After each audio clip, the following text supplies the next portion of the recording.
आज संसदेत मांडणार अर्थसंकल्प, सर्वसामान्यांना दिलासा मिळणार का याकडे लक्ष।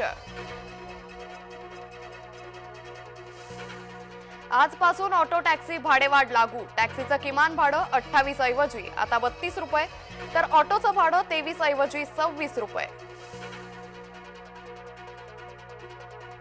लाडकी बहीण योजनेवरून अदिती तटकरेंचा इशारा, अर्जदारांच्या छाननीबाबत महिला आणि बालविकास विभाग सजग, फसवणूक करणाऱ्यांवर कठोर कारवाई होणार, अदिती तटकरेंचा इशारा।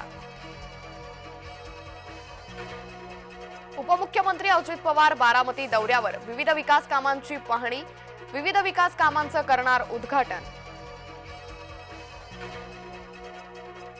नितेश राणेंची उद्धव ठाकरेंवर जहरी टीका, तत्कालीन मुख्यमंत्री चपट्या पायाचे होते, ठाकरेंच्या हस्ते चिपी विमानतळाचं उद्घाटन झाल्यानं सारखं बंद पडत असल्याचं वक्तव्य। महिलेच्या पोटातून काढला चक्क 1 किलो 670 ग्रॅमचा स्टोन, पोटात इतका मोठा किडनी स्टोन पाहून डॉक्टरही चकित, गोंदियाच्या विजय हॉस्पिटलमध्ये शस्त्रक्रिया। राज्यात माघी गणेशोत्सवाचा उत्साह, मंदिरांमध्ये भाविकांची मोठी गर्दी, मंदिरांमध्ये आकर्षक सजावट, मंडळाचे बाप्पाही विराजमान।